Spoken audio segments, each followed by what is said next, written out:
आज जब देश प्रजातांत्रिक, आर्थिक और सामाजिक संक्रमण काल के दौर से गुजर रहा है, तब भारत की आजादी के संकल्पों के कोख से जन्मी भारतीय राष्ट्रीय कांग्रेस एक बार फिर पार्टी और देश दोनों को प्रगति और उन्नति के पथ पर लाने के लिए एक नए नव संकल्प का दृढ़ संकल्प ले रही है।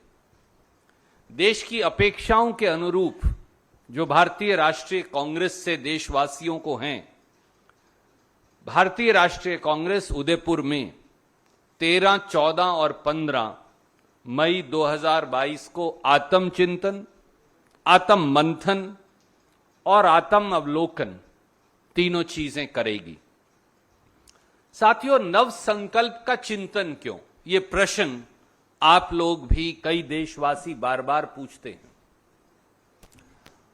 पहला कारण, देश में बढ़ती आर्थिक असमानता के चलते 142 देश के सबसे बड़े अमीरों की संपत्ति तो एक साल में 30 लाख करोड़ बढ़ गई, पर देश के 84% घरों की आय कम हो गई। 15 लाख रुपया तो मिला नहीं, खाते में आया नहीं, घर की बचत और लुट गई पिछले 8 साल में। गर्त में गिरती अर्थव्यवस्था के चलते एक अमेरिकी डॉलर के मुकाबले हमारे रुपये की कीमत अभी अभी गिरकर और ज्यादा गिरकर 77.55 हो गई है। यानी 77 रुपया 55 पैसे में आप अब $1 खरीद पाएंगे। यह 75 साल में सबसे बड़ी गिरावट है।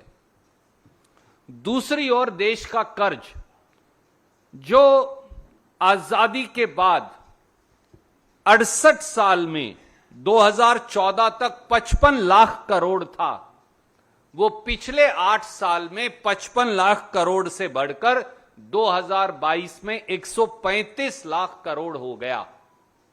मोदी सरकार हर रोज देशवासियों के सर पर 4000 करोड़ रुपया कर्ज लेती है। हर हिंदुस्तानी के सर पर केंद्र सरकार द्वारा लिया गया कर्ज की राशि अब 1 लाख रुपया प्रति व्यक्ति हो गई है। तीसरा पहलू, महंगाई ने लोगों का जीवन नर्क बना दिया है। साल 2014 में 410 रुपए में मिलने वाला गैस सिलेंडर अब 1000 रुपया का हो गया। साल 2014 में 71 रुपये का पेट्रोल अब 105 रुपया 41 पैसे प्रति लीटर हो गया। साल 2014 में 56 रुपया लीटर वाला डीजल अब दिल्ली में 95 रुपया 87 पैसे प्रति लीटर हो गया।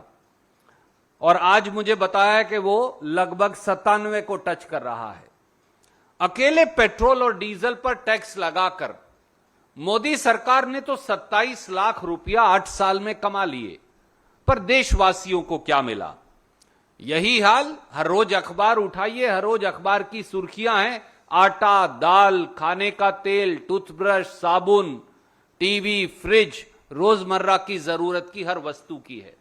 चौथा पहलू, देश में बेरोजगारी की दर 8% से अधिक है। भारत सरकार, सरकारी उपक्रमों, पीएसयूज और प्रांतीय सरकारों के अगर खाली सरकारी पद भी देखें तो उनकी संख्या 30 लाख से अधिक है। यानी 30 लाख नौकरियां खाली पड़ी हैं और युवा हाहाकार कर रहे हैं। अकेले देश की सेनाओं में 2,55,000 पद खाली पड़े हैं। निजी क्षेत्र में एमएसएमईज तालाबंदी की कगार पर हैं। करोड़ों एमएसएमईज बंद हो गए हैं। 2 करोड़ रोजगार हर साल देना तो दूर, करोड़ों रोजगार छीन लिए गए हैं। एक और पहलू, किसान व खेती को प्राइवेट हाथों में सौंपने का षड्यंत्र जारी है। पहली बार खेती पर टैक्स यानी जीएसटी लगाया। खाद पर, ट्रैक्टर पर, खेती के उपकरणों पर, कीटनाशक दवाइयों पर। खाद की सब्सिडी काटी जा रही है। डीएपी और यूरिया खाद की कीमतें आसमान को छू गई हैं। एमएसपी गारंटी कानून पर सरकार कोई चर्चा नहीं करती। मनरेगा का बजट काट दिया गया है। किसानों की आय 2022 तक दुगना होना तो दूर की बात है, लागत की कीमत तक नहीं मिल रही। एक और पहलू, दलित और आदिवासियों का सब प्लान खत्म कर दिया गया है, यानी बजट में दलित और आदिवासियों की हिस्सेदारी अब खत्म। उनके आरक्षण और दलित पक्षधर कानूनों पर लगातार हमला बोला जा रहा है। पीएसयूज बेचकर दलितों, पिछड़ों, आदिवासियों के आरक्षण को खत्म किया जा रहा है। दलितों पर अत्याचार, आदिवासियों पर अत्याचार देश में चरम सीमा पर है। यहां तक कि दलित कल्याण को जो टारगेटेड केंद्र स्कीम्स हैं, वो कुल बजट का मात्र 4.4% रह गई हैं। और अब तो केंद्र सरकार पिछड़े वर्गों को केवल जो उनकी संख्या का सेंसस कांग्रेस ने दिया था, वो तक जारी करने से इनकार कर रही है। और एक और पहलू, देश की भूभागीय अखंडता पर लगातार हमला बोला जा रहा है। चीन ने जबरन भारत माता की सरजमी पर लद्दाख में 1 साल से ज्यादा से कब्जा कर रखा है। अरुणाचल की सीमाओं पर अतिक्रमण कर चीन आए दिन नए ठिकाने बना रहा है, नए गांव बना रहा है। डोकलाम में चीन द्वारा मिसाइल बैटरीज, तोपखाने, अंडरग्राउंड बंकर्स, चिकन्स नेक तक नई सड़कों का निर्माण अपने आप में देश की सॉवरेनिटी के लिए खतरा है। पर मोदी सरकार चीन को हमारी सरजमी से खदेड़ने की बजाय पूरी तरह से मौन है और असक्षम साबित हुई है। केवल टेलीविजन पर चाइनीज ऐप बैन करके वाहवाही लूटी जाती है और मोदी सरकार चीन से $97 बिलियन का सालाना चीनी वस्तुओं का आयात कर रही है। देश और समाज की इन समस्याओं पर पर्दा डालने के लिए मोदी सरकार ने चौतरफा धर्मांधता और रूढ़िवादिता का अंधकार फैला रखा है, जिसके टारगेट हैं अल्पसंख्यक वर्ग, खासतौर से मुसलमान, ईसाई और सिख वर्ग। रोज नया हिंदू मुसलमान विवाद पैदा कर देश की आंख पर पट्टी बांधी जा रही है। समाज में हिंदू मुसलमान विभाजन के बीज बोकर व तुष्टीकरण की इस राजनीति को आधार बना भाजपा लगातार चुनावी जीत तलाश रही है। चुनाव में अब तरक्की, विकास, सड़क, स्कूल, शिक्षा, अस्पताल, उद्योग, रोजगार, व्यापार, खेती, बढ़ोतरी ये मुद्दे नहीं रह गए हैं।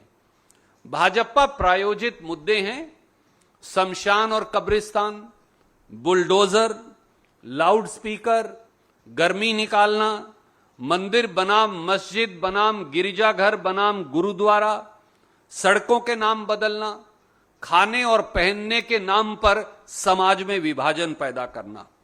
दुर्भाग्य यह भी है, और मुझे यह कहने में हिचकिचाहट नहीं, कि नफरत की इस खेती को परोसने में भारतीय जनता पार्टी ने मीडिया के एक वर्ग को भी शामिल कर लिया है। देश और देशवासियों के सामने यही सबसे बड़ी चुनौती है। क्या देश ऐसे चल सकता है? क्या देश ऐसे तरक्की कर सकता है? क्या देश ऐसे आगे बढ़ सकता है? क्या भविष्य के भारत का निर्माण धार्मिक बंटवारे, आर्थिक भेदभाव और जातिगत बंटवारे के आधार पर होगा? क्या ये गांधी, नेहरू, पटेल, बोस, तिलक, अंबेडकर, मौलाना आजाद, राजेंद्र प्रसाद, भगत सिंह, बिस्मिल, अशफाकुल्ला खान और करोड़ों स्वतंत्रता सेनानियों का भारत हो सकता है? यह सवाल आज देश के सामने है। और जब देश इतनी गहरी वेदनाओं से गुजर रहा है, तो स्वाभाविक है कि कांग्रेस पार्टी देश की चिंताओं के प्रति और अपने दायित्वों का निर्वहन करे और उनका समाधान करने के लिए प्रतिबद्ध हो। हम जानते हैं कि हमें देश की आकांक्षाओं के स्वरूप अपनी संगठनात्मक क्षमता और अपनी संगठनात्मक कमजोरी दोनों को तरमीम करने की आवश्यकता है। अपनी दक्षता, अपनी कार्यकुशलता, अपनी शैली, हमें न सिर्फ उसका मूल्यांकन करना होगा, परंतु वर्तमान चुनौतियों और परिस्थितियों के अनुरूप उसमें बदलाव भी करना होगा। इसी के दृष्टिगत हमने राजस्थान प्रांत में उदयपुर में इस चिंतन शिविर का आयोजन किया है।